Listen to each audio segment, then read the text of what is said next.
this Real America's Voice News Break. I'm Terrence Bates. Secretary of State Marco Rubio says there is no daylight between the United States and Israel following last week's Israeli strike on Hamas leaders in Qatar. In the meantime, Israeli Prime Minister Benjamin Netanyahu saying the Israeli government is assessing and getting final reports about who was killed in that strike. Secretary Rubio says the Trump administration is focused on what happens next and hopeful that Qatar will continue playing a, quote, constructive role in efforts to end the war in Gaza and free the remaining 48 hostages still being held by Hamas. Prime Minister Netanyahu also using the shared podium with the Secretary of State to offer his thoughts on the assassination of Charlie Kirk here in the United States. That his legacy isn't struck down, that it continues to live. Now, you know, some people are irreplaceable. Charlie was 31 years old. My own brother was 30 years old when he fell in the rescue of hostages in Entebbe. And, you know, some of these people come once in a century.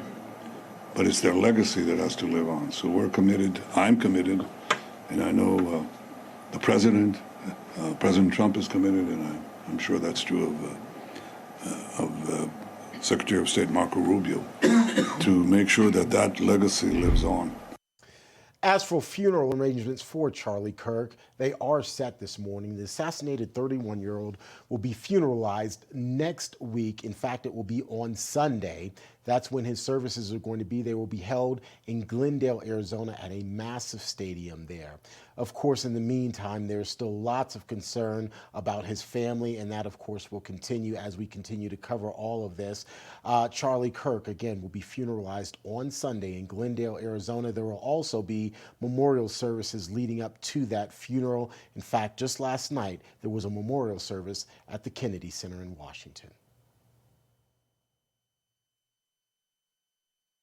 All right, we were trying to let you hear from White House Press Secretary Caroline Leavitt, who was one of many people who spoke during that. We, of course, will have more coverage for you throughout the day here on Real America's Voice. For now, let's get you back to the Charlie Kirk Show, which is hosted by Vice President J.D. Vance.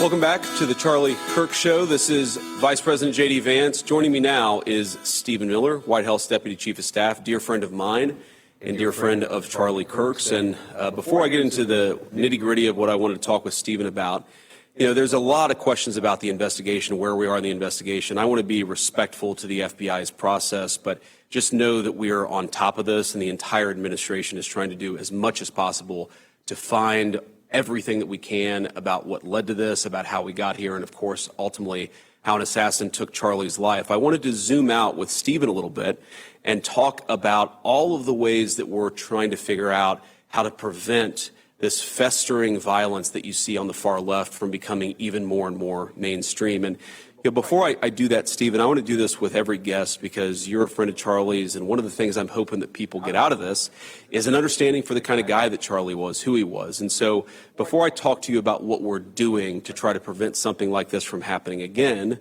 maybe you could just talk about why you love Charlie, what memories you have of him, something that would give our audience a sense of what he was behind the microphone. Yeah. I've known Charlie for 10 years. He was a treasured friend. And, you know, it's going to sound, he made you believe more in yourself, is the best way I could put that. That's right. He was your biggest cheerleader. He would, if I was working on a hard project, an important executive order, a major new initiative, he would give me the strength and the focus to get it done. That's right. He was everybody's supporter, enthusiast, cheerleader, promoter. He made all of us better every single day. You know, the memory that I keep turning to is not a single memory. It's a period of a couple months after we won the election. And Charlie was in the campaign or the transition office every single day. And from dawn till dusk, volunteering his time to get into the weeds, the nitty-gritty of government. And he was so damn excited. I mean, it really hurts to think about it right now. He was so excited about all of us being here.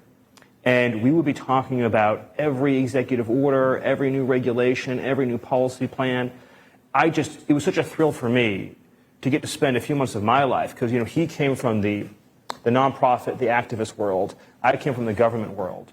And in this transition, to be able to work hand in hand, take all of his ideas from being the leader of TPUSA, spending time with college students, spending time with activists, and then be able to be with us at the transition to plan out the next step of our government, that was an experience for which I will always be grateful. And the last thing I'll say is that, to my earlier point, Charlie would send me messages all the time, just saying, you know, great work, or here's a new idea, or here's what I think will take this to the next level. And I took them all to heart. And God, I just love the man so much. He was our biggest supporter, Stephen, but he was also, if he disagreed, he would figure out how to get us to get where he wanted us to go.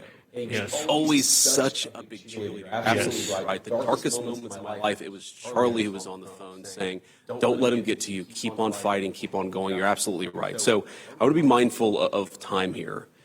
A lot of people are very worried about how we got here in the first place. And you have the crazies on the far left who are saying, oh, Stephen Miller and J.D. Vance, they're going to go after constitutionally protected speech. No, we're going to go after the NGO network that foments, facilitates, and engages in violence. That's not okay. Violence is not okay in our system, and we want to make it less likely that that happens. Walk me through, at a high level, like what you and I have been working on, what the whole administration has been working on to try to make sure that we don't reward and promote this craziness. Yes. So it's an excellent question. I said this before, and but it bears repeating. The last message that Charlie sent me was, I think it was just the day before we lost him, which is that we need to have an organized strategy to go after the left-wing organizations that are promoting violence in this country. And I will write those words onto my heart, and I will carry them out. If people ask me, you know, what emotions I'm feeling right now, it's just something people say. I mean, you kind of know the answer. There's incredible sadness, but there's incredible anger. And the thing about anger is that unfocused anger or blind rage is not a productive emotion. Right. But focused anger, righteous anger, directed for a just cause is one of the most important agents of change in human history.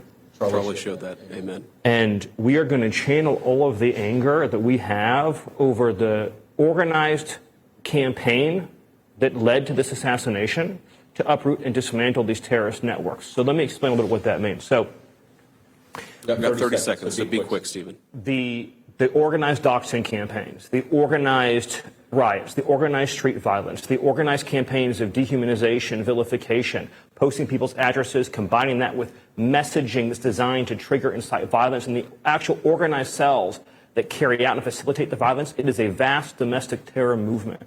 And with God as my witness, we are going to use every resource we have at the Department of Justice, Homeland Security, and throughout this government to identify, disrupt, dismantle, and destroy these networks and make America safe again for the American people. It will happen, and we will do it in Charlie's name. Thank you, Stephen. Don't go away. I'll be joined by a guest of Friends just in a few seconds. See you soon.